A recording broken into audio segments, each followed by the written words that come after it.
कभी आप गाड़ी में बैठे, इग्निशन ऑन किए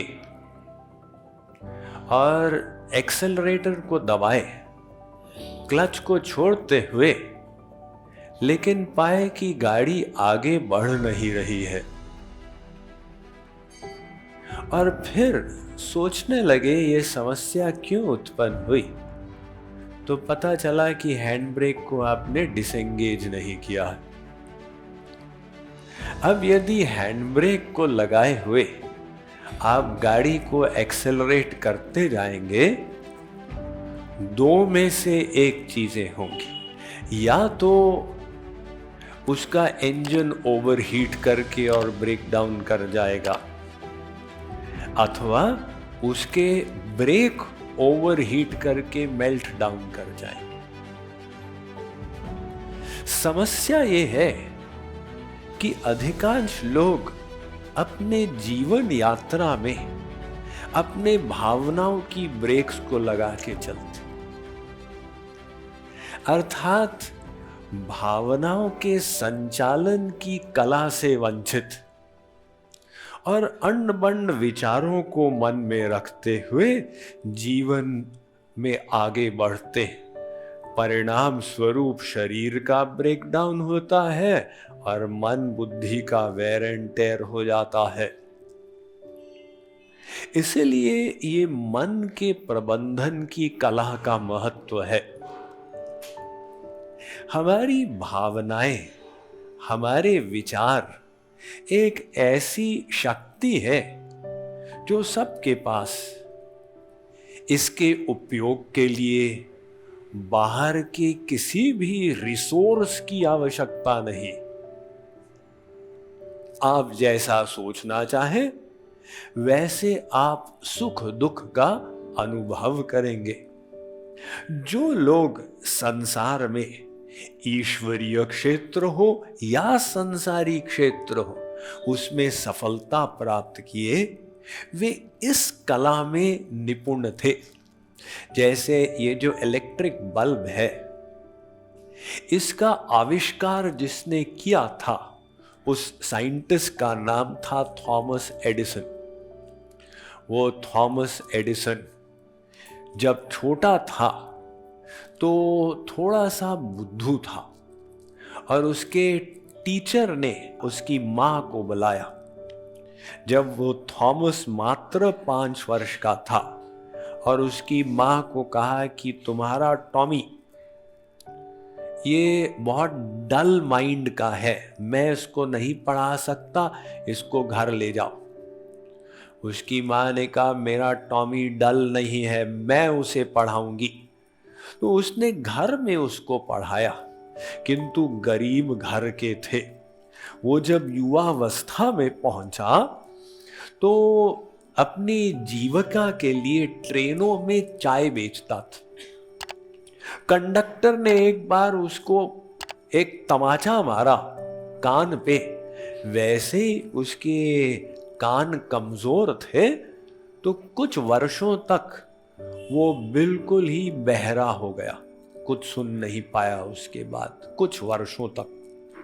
किंतु बाद में पत्रकारों ने उससे पूछा कि उस समय क्या तुमको दुख नहीं हुआ जब तुम्हारे कान काम नहीं करते थे? उसने कहा नहीं, भगवान ने मेरे बाहर के कान बंद कर दिए किंतु अंदर के कान खोल दिए थे। मैं ऐसे विचारों में उड़ान उड़ता रहता था कि बस सदा मजे में ही रहता था। ये उसकी मानसिकता। बताया जाता है कि इलेक्ट्रिक बल्ब के आविष्कार में वो 3999 बार फेल हुआ और 4000वीं बार उसको सफलता मिली। तो जब 3999 बार उसको असफलता मिली, एक पत्रकार ने उससे प्रश्न किया कि मिस्टर एडिसन, आपको दुख नहीं होता? आप फिर एक बार फेल हो गए। उसने कहा, नौजवान, मैं तुमको एक उपदेश दूंगा, जीवन भर तुम्हारे काम आएगा।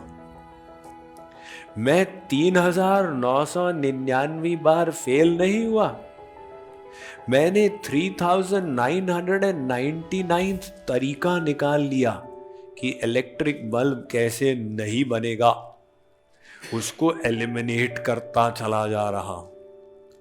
ये देखिए उसकी सकारात्मक विचारधारा, जिससे उसको सफलता मिली।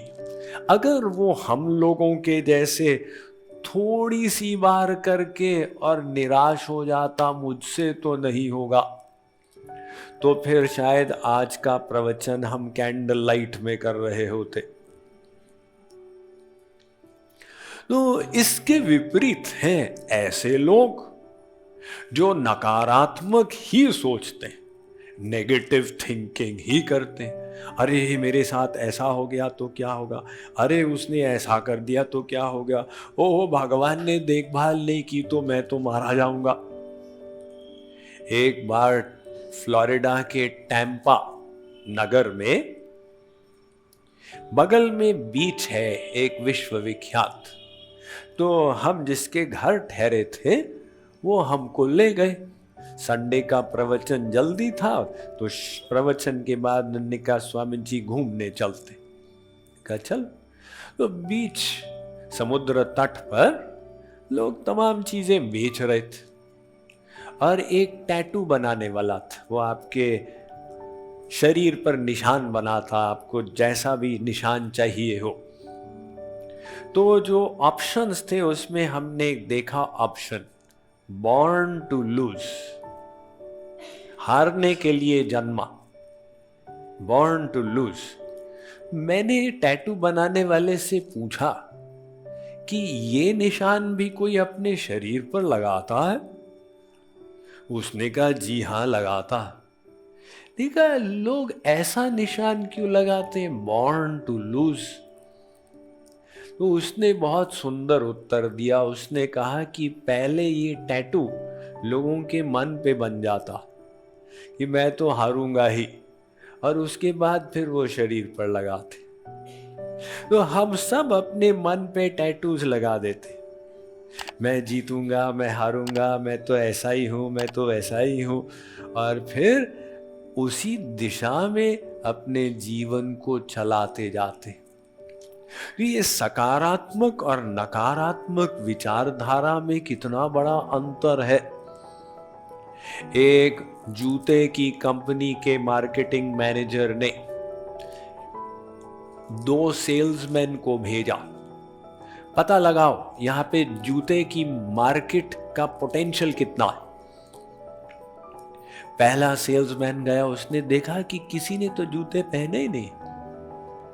वापस आकर उसने रिपोर्ट किया कि सर वहां पर जूते बेचने का पोटेंशियल बिल्कुल 0/100 है, कोई जूता पहनता ही नहीं। और दूसरा उसने देखा, अरे यहाँ तो किसी के पास भी जूता नहीं है, हम इसको भी बेच सकते हैं, इसको भी बेच सकते हैं, इसको भी बेच सकते हैं। उसने वापस आके कहा कि बहुत बड़ी मार्केट है, वहां पर किसी के पास जूता ही नहीं।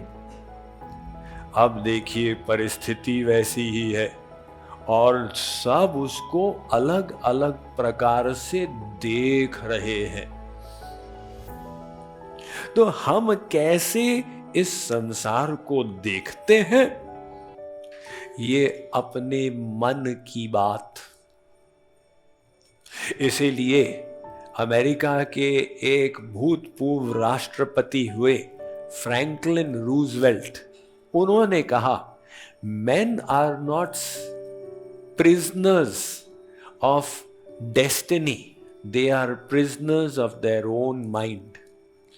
मनुष्य अपने भाग्य का कैदी नहीं है, वो अपने ही मन का कैदी है। और एक अंग्रेजी लेखक सैम्यूअल जॉनसन ने लिखा कि to the unquiet mind no amount of exercise और डाइट और फिजिक्स इज एनी यूज। जिसका मन अशांत है उसको आप जितनी भी बढ़िया एक्सरसाइज कराएं या आहार कराएं या फिजिक्स सिखाएं, उसका कोई लाभ नहीं होने वाला।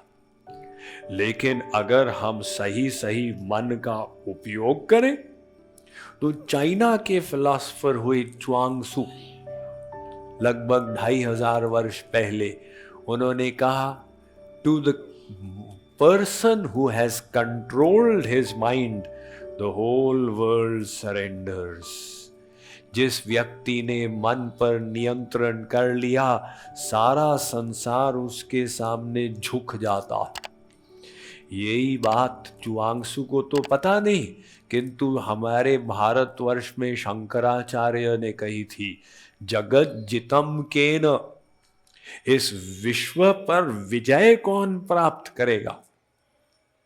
उन्होंने कहा, मनोहीयेन, जिसने अपने मन पर नियंत्रण कर लिया, वो संपूर्ण विश्व को प्रभावित कर देगा।